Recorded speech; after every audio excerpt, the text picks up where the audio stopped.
우리 지난주 10월 27일 종교개혁 주일을 맞이하여 한국교회가 연합하여 서울 시청역 중심으로 광화문과 서울역과 또 여의도까지 함께 모여 찬양하고 기도하는 예배를 드렸습니다.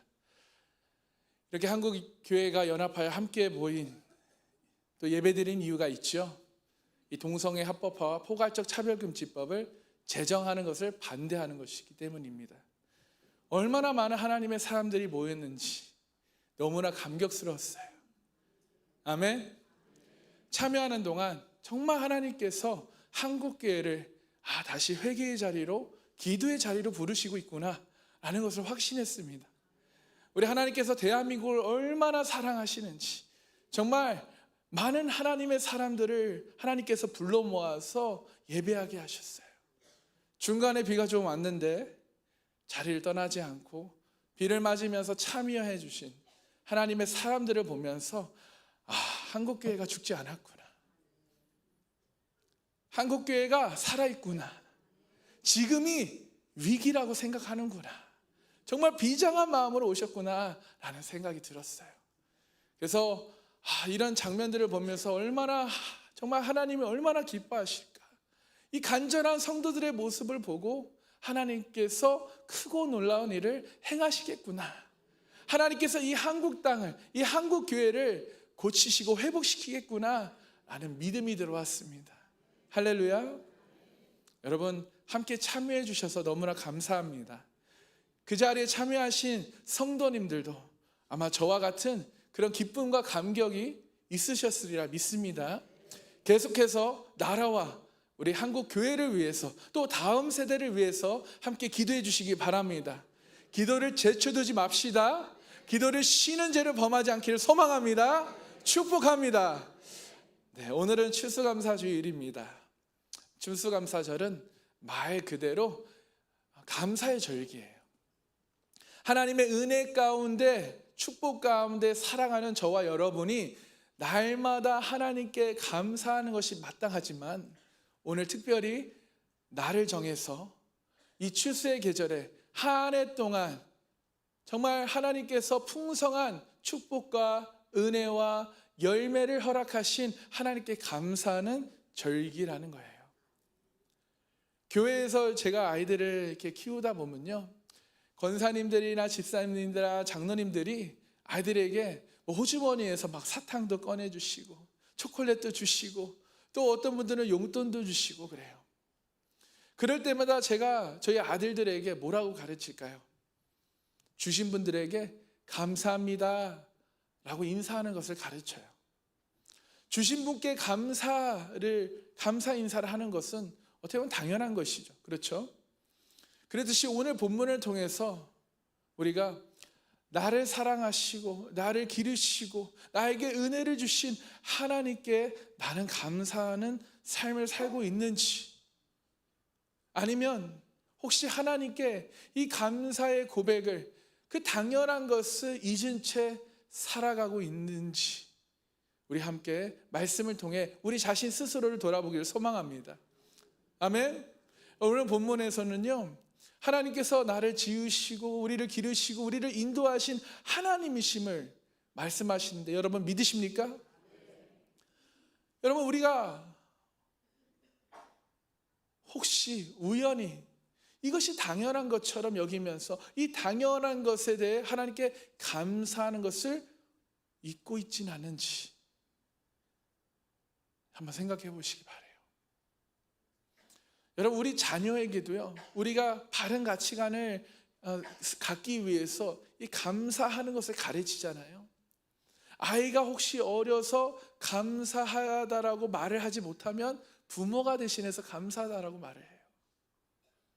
여러분, 우리 하나님은요, 우리에게 많은 것을 베풀어 주셨습니다. 할렐루야. 많은 것을 베풀어 주시는데 혹시 우리는 그 감사를 잊고 살아가고 있지는 않은가? 여러분, 정말 우리 스스로를 정말 정확하게, 겸손하게 우리 돌아보시기 소망합니다.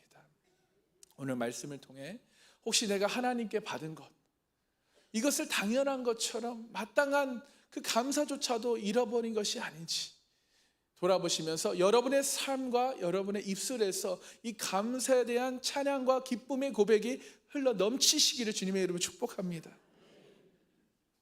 오늘 본문 시편 100편은요 5절밖에 안 돼요.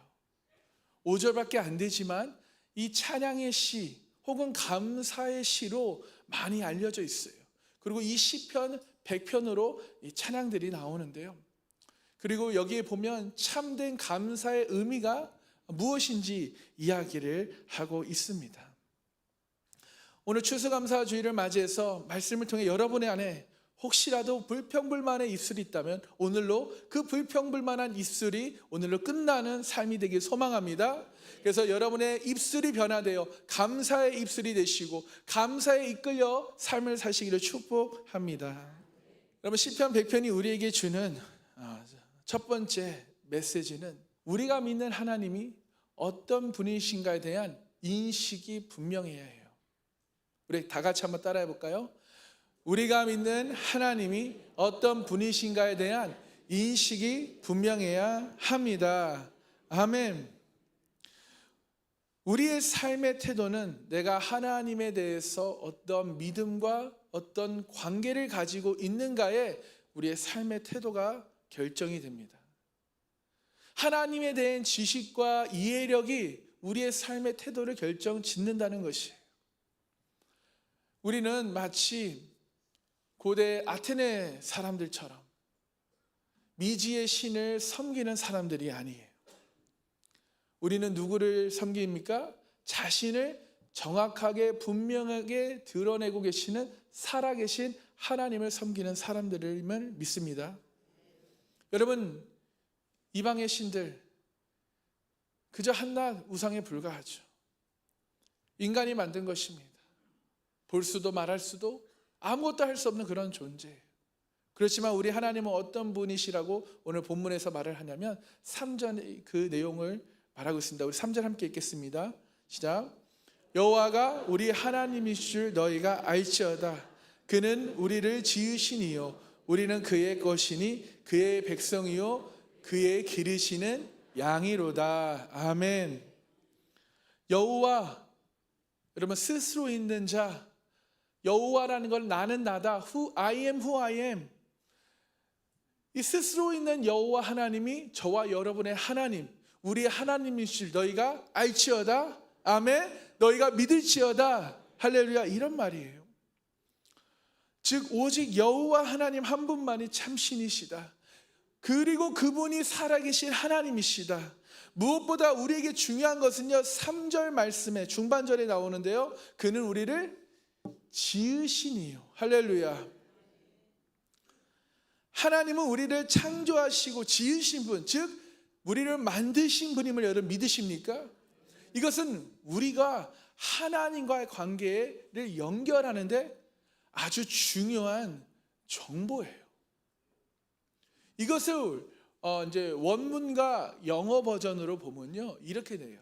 It is who has made us and not we ourselves 라는 말인데 이것을 직역하자면 우리를 만드신 이는 하나님이시요 결코 우리 스스로 된 것이 아닙니다 라는 말이에요. 여러분 많은 사람들이 정말 교만하고 하나님을 믿지 않고 하나님을 인정하지 않습니다. 또 하나님을 믿는다는 성도가 하나님을 인정하는 성도라고 말하지만 그 하나님의 존재와 손길을 기억하며 감사의 삶을 살지 못하고 불평불만하고 원망하는 이유가 무엇인지 아십니까? 그 이유는 스스로 자신의 힘으로 여기까지 왔다라고 생각하기 때문이에요. 나는 내 힘으로 살고 있고 지금까지 여기에 있는 것은 내가 잘나서고 내가 운이 좋아서고 내가 기회가 왔을 때 잡아서야 라고 이런 생각이 우리를 지배하기 때문에 그래요. 그래서 만족하는 삶, 감사하는 삶을 살지 못한다는 것입니다. 여러분 신앙인의 바른 자세, 믿는 성도의 바른 자세, 또 믿음의 사람의 바른 자세는 내가 그런 자세를 고치려는 데서 시작되는 것이 아닙니다. 어디에서 시작되냐면 하나님이 어떤 분이신지를 정확하게 깨닫고 내가 인식하고 믿을 때 우리의 삶이 바람직한 자세와 행동이 만들어지는 것이, 내가 그 자세를 고치려고 하는 것보다 내가 정말 하나님이 어떤 분이신지를 정확하게 인식하고 믿는 것. 여러분, 하나님은 온 천지 만물을 만드신 창조주이실 뿐 아니라 우리를 만드신 하나님 아버지 되심을 믿으시기를 축복합니다.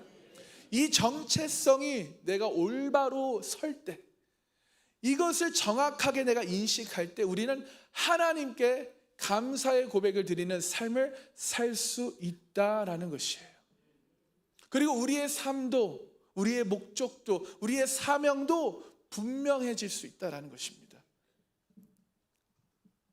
또한 시편의 시인이 이렇게 큰 감격으로 하나님 앞에 감사의 찬송을 할 수 있었던 또 다른 이유는, 여호와는 우주 만물을 만드시고 나를 만드신 위대한 하나님이시기도 할 뿐 아니라 그 하나님은 선한 분이시다, 선하신 분이시다라는 거예요. 5절을 우리 함께 읽어보겠습니다. 시작.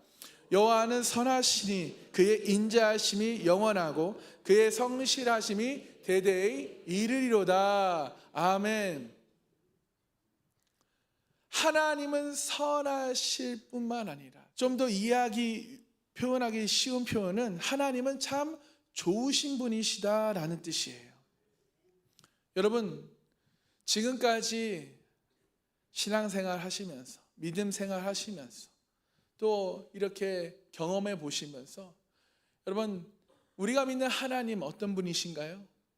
참 좋으신 하나님이신가요? 아멘.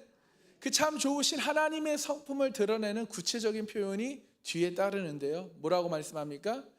인자하심과 성실하심. 이것이 하나님의 좋으심을 드러내는 구체적인 성품이다는 것입니다. 여러분, 인자하심과 성실하심, 이 두 가지는 하나님이 자기와 언약 관계 속에 있는 그 백성을 향해 일관되게 보여주시는 하나님의 성품입니다. 부모가 마치 우리 자기 자식을 정말 대할 때, 사랑할 때도 그렇잖아요. 공부 못해도, 사고 쳐도, 말을 안 들어도 정말 끝까지 사랑해 주시고 도와주시고 똑같은 마음으로 자식들을 위하는 것처럼 하나님도 그렇습니다. 이스라엘을 보십시오. 400년 동안 애굽의 그 포로 생활을 했지 않습니까? 고역과 억울함이 하나님께 상달되었어요. 그때쯤 하나님은 이스라엘을 위해서 모세를 세워 그들을 그 악취 속에서, 노예 생활 속에서 꺼내주시고 자유케 해주셨습니다. 근데 하나님께서 그 해방을 시켜주는 데서 끝나는 것이 아니라 광야 40년 그 척박한 기간 동안 먹을 것, 입을 것 인도하시고 채워주셨어요. 고기가 먹고 싶다 하시면 메추라기를 주시고, 목마르다 하면 반석에서 샘물이 터지게 하시고, 그렇게 먹이시고 보호하시고 인도해 주셨습니다. 할렐루야. 그 은혜와 그 큰 사랑을, 하나님의 그 초자연적인 그 역사를 다 받아 누렸어요, 이스라엘 백성들. 근데 그 기적의 자리, 은혜의 자리를 돌아서면 바로 몇 걸음 걸어가지 않아서 그들은 바로 불평불만 원망하더라라는 거예요. 뭐라고 불평하고 원망했습니까? 애굽에서 고기 먹을 때가 좋았다.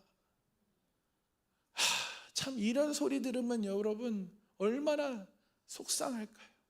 아니, 추억할 게 따로 있지. 그 노예 생활하고 정말 그 핍박과 박해와 정말 그때가 그립다고, 그때가 좋았다라고 얘기하면, 여러분, 우리 같으면 그래?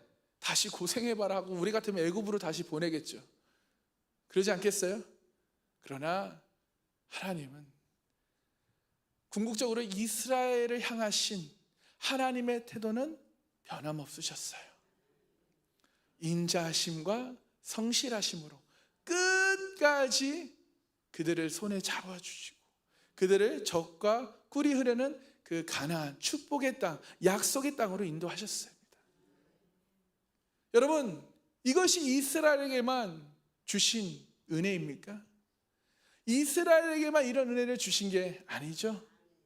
하나님의 인자하심과 성실하심은 오늘 여기에 나와 함께 예배드리는 저와 여러분은 한 사람 한 사람에게 그 인자하심과 성실하심이 임했음을 여러분 믿으십니까? 근데 어떤 사람은 아직 너무나 마음이 견고하고 아직 너무 마음이 둔해서 이것을 느끼지를 못해요. 하나님의 은혜를 느끼지 못해요. 교회에 와서 예배를 드려도요, 마음의 문을 열지 않아 강팍해져서 이 은혜를, 사랑을 못 받아들인다는 거예요. 그러나 조금만 우리가 마음의 문을 열면 우리의 삶의 곳곳에 하나님의 은혜가 흘러 넘치는 줄 믿습니다.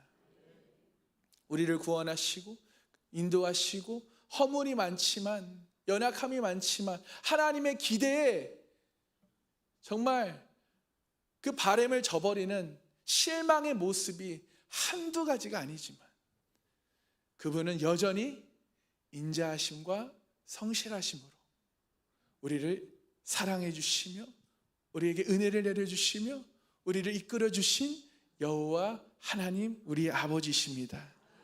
아멘. 그래서 정말 내가 믿는 하나님은 어떤 분이신가에 대한 인식이 분명해져야 내가 감사의 삶을 살 수 있다라는 거예요. 아멘. 자, 두 번째는 무엇입니까? 우리 함께 읽어보겠습니다. 하나님께서 행하신 크고 은밀한 모든 일을 기억하며 감사해야 합니다. 아멘. 우리 4절 함께 읽어볼까요? 감사함으로 그의 문에 들어가며 찬송함으로 그의 궁정에 들어갔어 그에게 감사하며 그의 이름을 송축할지어다. 아멘.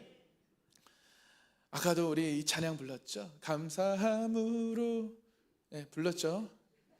네, 제가 좀 노래를 자신이 없어요. 음치예요, 음치. 자, 감사라는 이 히브리어 단어는 토다라는 뜻인데, 이 감사라는 단어는 어떻게 보면 개인을 넘어서 우리가 하나가 돼서 공중 앞에서 우리가 다 같이 하나님께 하나님을 인정하는 행위, 하나님께 찬양과 감사의 그런 제사를 드리는 의미를 얘기합니다. 감사는 그냥 개인적으로 하는 것으로 끝나는 것이 아니라 이렇게 믿음의 공동체가 하나님의 성전에 모여 입을 크게 벌려 하나님을 찬양하고 하나님을 예배하며 그리고 감사하는 그 행위가 바로 지금 감사를 이야기하는 것이에요. 오늘 우리가 이렇게 함께 모여서 함께 찬양하고 하나님을 높이는 것, 여러분 그것을 감사라고 하는데, 우리 오늘 본문의 1, 2절에 감사라는 것을 하나님께서 명령을 하셔요. 이 표준 세번역으로 한번 1, 2절을 읽어보겠습니다. 시작. 온 땅아 주님께 환호성을 올려라.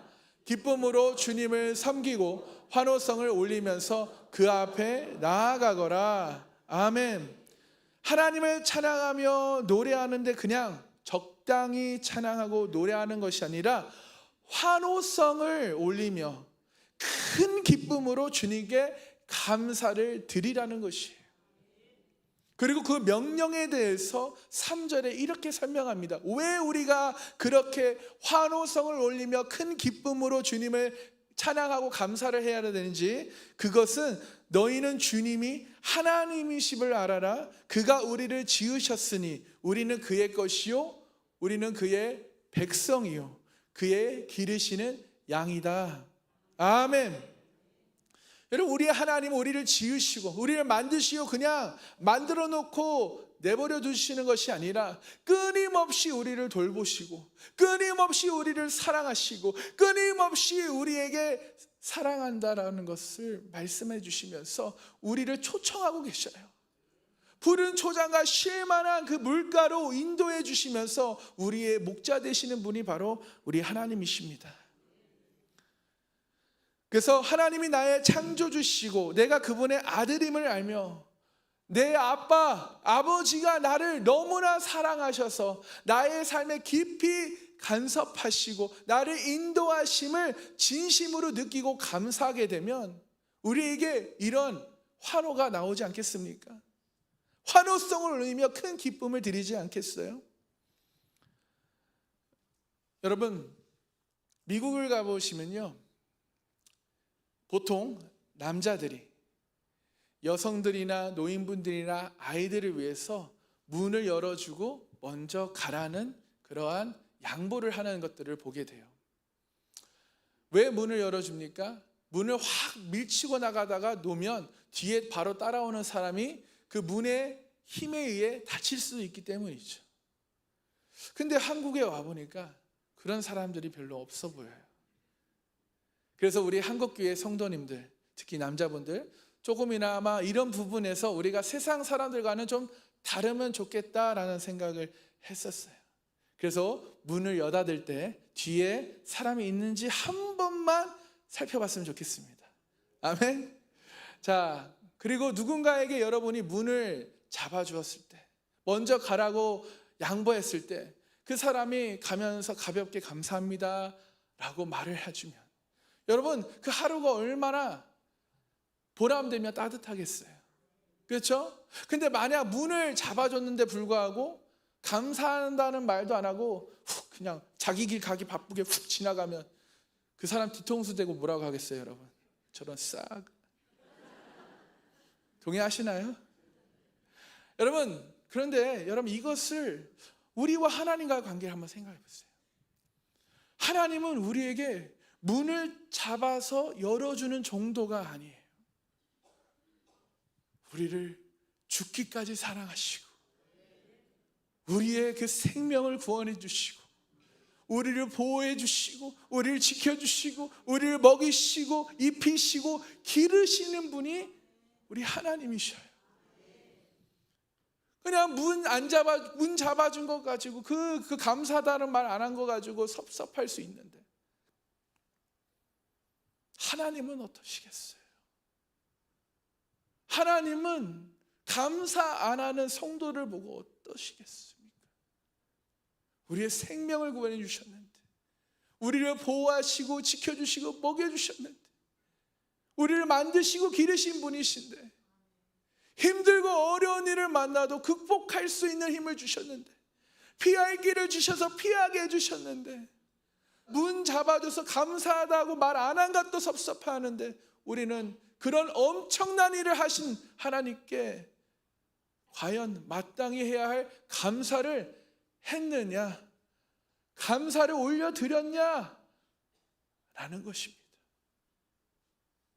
그래서 여러분께 질문드립니다. 여러분, 우리의 삶을 돌아보면서 내가 하나님께 마땅히 드려야 될 감사의 고백과 찬양을 하셨습니까? 만약에 하셨다면 그 감사의 내용을 다시 한번 우리가 쭉 적어봤으면 좋겠어요. 막 A4 용지 한 100장을 적으셨으면 좋겠어요. 그리고 그걸 셀 모임 때 나누시기 바랍니다. 또 요번 이제 부흥 프로젝트 하시는 분들, 우리 남이따 간증문 쓰기 하시죠? 하나님이 나와 나의 가정에 행하신 감사한 일들, 축복의 일들을 돌아보며 간증문을 쓰셔서 꼭 VIP들에게 간증하는 시간을 갖기를 소망합니다. 그래서 여러분, 하나님께서 내 삶에 크고 은밀한 일을 행하신 그분께 감사해야 될 줄 믿습니다. 자, 세 번째 감사는 감사하며 그분의 궁정에 들어가야 합니다. 자, 감사하며 그분의 궁전, 이 성전에 들어가야 된다라는 건데, 4절에 보면 다시 한번 읽어볼까요? 시작. 감사함으로 그의 문에 들어가며 찬송함으로 그의 궁정에 들어가서 그에게 감사하며 그의 이름을 송축할지어다. 아멘. 여러분, 사람들이 누군가를 인정해 줄 때 어떻게 표현하죠? 엄지척다. 뭐라고 해요? 당신 최고입니다. 당신이 최고예요. 당신을 인정합니다. 당신 멋있습니다. 우리 옆 사람에게 한번 우리 사랑의 엄지척을 좀 해줄까요? 자, 당신 멋있습니다. 당신이 최고입니다. 당신을 인정합니다. 좀 이럴 때 좀 하세요, 좀. 여러분, 이렇게 우리가 하나님 앞에 나와 예배할 때 우리도 하나님께 이런 모습이어야 된다는 거예요. 어떤 모습이요? 하나님 멋있습니다. 하나님이 만왕의 왕이십니다. 하나님 주님이 최고입니다. 하나님만이 나의 왕이십니다. 주님만이 나의 주인이십니다. 우리의 모든 예배와 감사와 기쁨을 받으시기에 합당하신 분이십니다. 그런 자세로 우리가 하나님의 궁정에 들어가 감사하라 라는 것이에요. 여기 말하는 궁정은 우리가 드리는 예배를 의미해요. 성전을 의미합니다. 하나님의 처소, 주님이 계신 곳, 이 성전에 나와서 개인의 고백뿐만 아니라 믿음을 가지고 있는 우리 동역자들이 공동체가 함께 모여 하나님을 인정하고 하나님을 찬양하는 것이 마땅하다라는 거예요. 그래서 하나님이 나의 하나님 되심을, 우리 주님이 우리의 구세주 되심을, 지금도 우리와 함께 하시며 우리를 지키시고 우리를 인도하시는 그 하나님을 높이며 주님만이 나의 왕이십니다. 주님만이 나의 주인이십니다. 하나님이 최고입니다 라고 고백을 드리는 예배를 드려야 될 줄 믿습니다. 그런 예배가 우리 주님이 가장 기뻐하시는 예배라는 사실을 깨닫고 기억하시길 바랍니다. 그래서 그런 예배를 드리신 하나님의 사람들이 되시기를 주님의 이름으로 축원합니다. 그래서 우리가 성전에 들어오면서 하나님을 우리가 만왕의 왕으로 높이며 들어오고, 또 우리가 무엇에 감사하며 이 성전에 들어야 합니까? 우리가 예수 그리스도 안에서 새로운 피조물이 되었다라는 사실에 감사해야 돼요. 하나님의 자녀로 신분이 바뀐 것, 하나님을 아버지라 부르고 하늘의 그 유업을 상속자가 된 것에 우리는 감사해야 될 줄 믿습니다. 아멘. 죄의 종이었던 저와 여러분이 지옥의 형벌을 피할 수 없었던 우리가 하나님의 자녀로 변화된 거예요. 할렐루야. 영원한 생명을 얻었지 않습니까? 아멘. 주홍같이 붉은 재가 흰 눈같이 휘어졌잖아요. 할렐루야. 고린도후서 5장 17절에 이렇게 말씀합니다. 함께 읽겠습니다. 그런즉 누구든지 그리스도 안에 있으면 새로운 피조물이라. 전 것은 지나갔으니 보라 새 것이 되었도다. 아멘. 그분의 전능하심으로 우리의 속성을 바꾸신 거예요. 그래서 우리는 그리스도 안에서 새 것이 되었습니다. 할렐루야. 전능하신 하나님 때문에, 변함없으신 하나님의 속성 때문에, 하나님이 되실 때 우리는 과거에서 현재의 새로운 사람으로 이전 것은 지나갔으니 보라 새 것이 되었도다. 아멘. 그래서 우리 옆 사람에게 예수 그리스도 안에서 우리 새 사람이 되었습니다 라고 우리 축복의 말씀 전해주겠습니다. 예수 그리스도 안에서 우리 새 사람 되었습니다. 아멘. 그런데 어떤 사람들은 이렇게 생각하실 수 있어요. 아니, 하나님이 전능하신 하나님이시라면 우리 부모님 우리 형제자매 좀 빨리 구원해 주실 수 없나? 전능하신 하나님께서 초자연적인 능력으로 복음 전에도 듣지 않는 내 가족과 친구들 좀 빨리 예수님 믿게 해주실 수는 없나요? 여러분, 우리 하나님은 인격적이신 하나님이세요. 인격적이신 우리 하나님은, 하나님의 변하지 않는 속성은 무엇이냐? 하나님께 주권을 드리지 않는 사람에게는, 하나님께 주권을 내어드리지 않는 사람에게는 하나님이 무례하게 침범하지 않으신다는 거예요.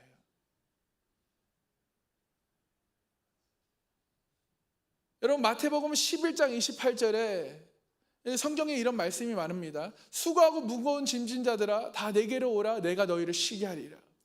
내가 너희를 쉬게 하리라. 쉬게 할 건데, 그러기 위해서는 먼저 뭐 하라고요? 하나님께 나오라는 거예요. 하나님께 문을 열라는 거예요.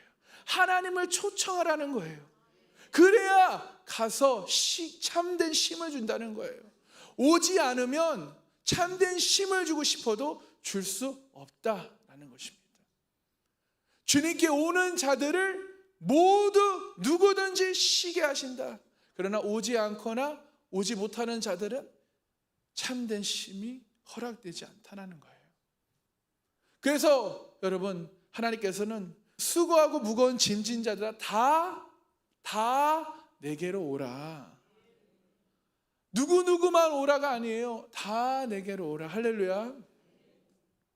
그래서 우리 모두를, 저와 여러분뿐만 아니라 세상의 모든 사람을 하나님은 초청하고 계셔요. 마태복음 16장을 보시면요, 24절에 이에 예수께서 제자들에게 계시되 누구든지 나를 따라오려거든 자기를 부인하고 자기 십자가를 지고 나를 따를 것이니라. 누구든지예요. 여러분의 선택이라는 거예요. 누구든지 나를 따라오려거든 자기를 부인하고 자기 십자가를 지고 나를 따를 것이라. 십자가를 안 지고 안 따라오면 거기까지인 거예요. 안 따라오면 어쩔 수 없는 거예요. 하나님이 당연히 어떤 상황과 환경을 만들어 주시지만 내가 강팍하게, 내 마음이 강팍해서 문을 열지 않으면, 내가 하나님을 받아들이지 않고 초청하지 않으면 하나님이, 인격적이신 하나님이 그렇게 무리하게 침범하지 않는다는 것입니다. 여러분, 마가복음 10장에 보면요, 큰 부자가 예수님을 찾아 질문해요. 예수님께 와서 꿇어 앉아 묻자. 선한 선생님이여, 내가 무엇을 하여야 영생을 얻으리이까? 질문합니다. 예수께서 이르시되 너가 어찌하여 나를 선하다 말거느냐? 하나님 한 분 외에는 선한 이가 없느니라 하시면서 너가 계명을 알지 않냐? 살인하지 말라, 간음하지 말라, 도둑질하지 말라, 거짓 증언하지 말라, 속여 빼앗지 말라, 내 부모를 공경하라 하였느니라. 선생님, 내가 이것을 어려서부터 다 지켰습니다 라고 얘기하니 예수님께서 그를 보시고 사랑하사, 예수님께서는 그에게 사랑하사 한 가지 더 팁을 줘요. 너에게 아직도 한 가지 부족한 것이 있는데 그것이 너에게 있는 것을 다 팔아 가난한 자들에게 주라. 그리하면 하늘의 보화가 내게 있으리라. 그리고 와서 나를 따르라 하시니 그 사람이 재물이 많은 고로 이 말씀으로 인해서 슬픈 기색을 띠고 근심하며 가니라. 예수님 어떻게 구원을 받습니까? 라는 질문에 너에게 있는 모든 것을 다 팔아 남에게 주라. 그리고 와서 나를 따르라 라고 말씀하셔요.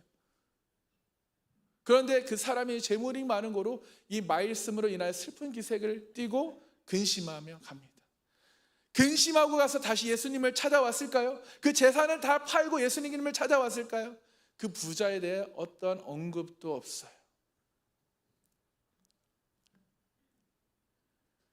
여러분은 예수님을 따라가고 계십니까? 예수님을 따라가고 계세요?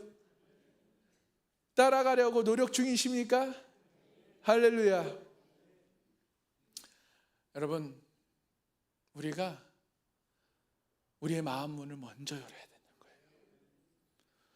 우리에게 그런 상황과 환경을 만들어 주실 때 우리가 조금만 마음을 문을 열고 예수님을 초청한다면, 예수님 도와주세요, 예수님 나를 도와주세요 라고 부르기만 하면 주님이 우리 마음 가운데 오셔서 우리를 통치하시는 거예요.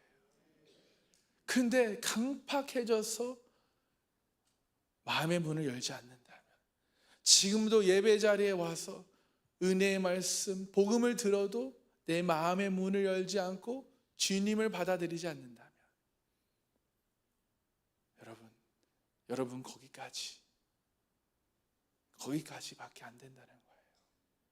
그러므로 오늘 이 시간 마음의 문을 여시기 바랍니다. 아멘.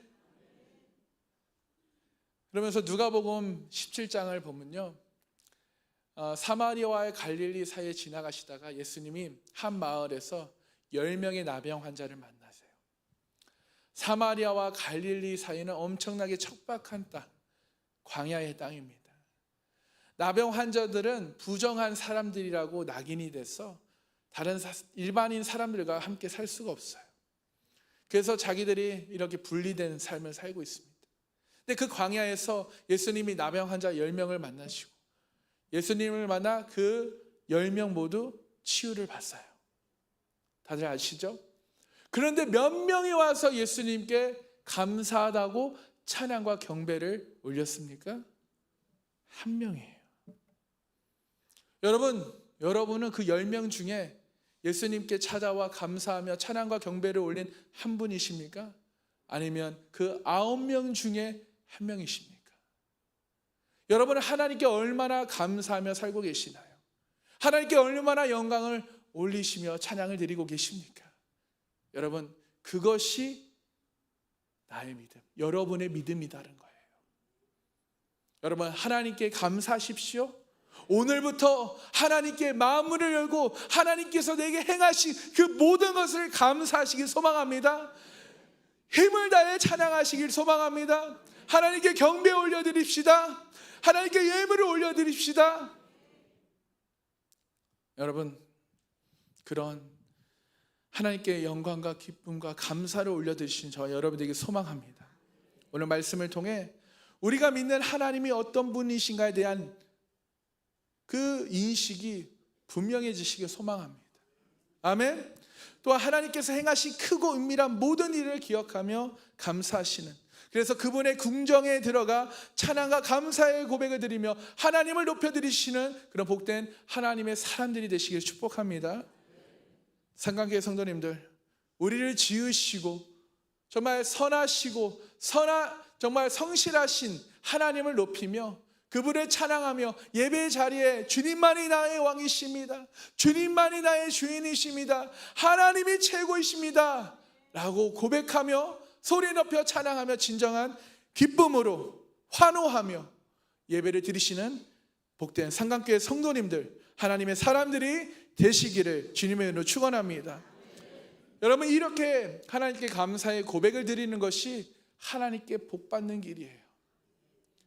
여러분, 감사가 습관이 되고 감사가 생활화되는, 그래서 범사에 감사하며 사는 것, 그래서 기도할 수 있는 것이 감사, 찬양할 수 있는 것이 감사, 이렇게 예배를 드릴 수 있는 것이 감사, 나의 구원해 주신 것 감사, 변함없으신 하나님의 사랑과 은혜의 감사.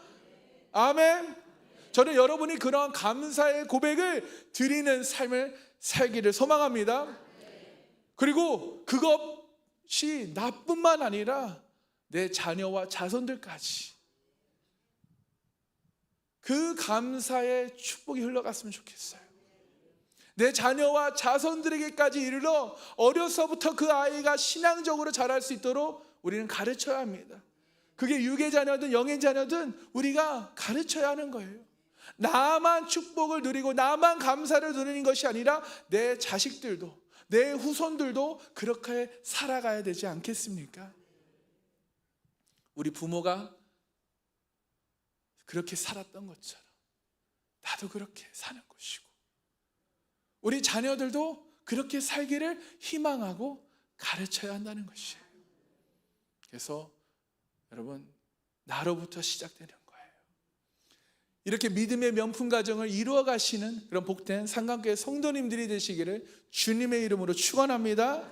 아멘. 이 시간 함께 기도하겠습니다.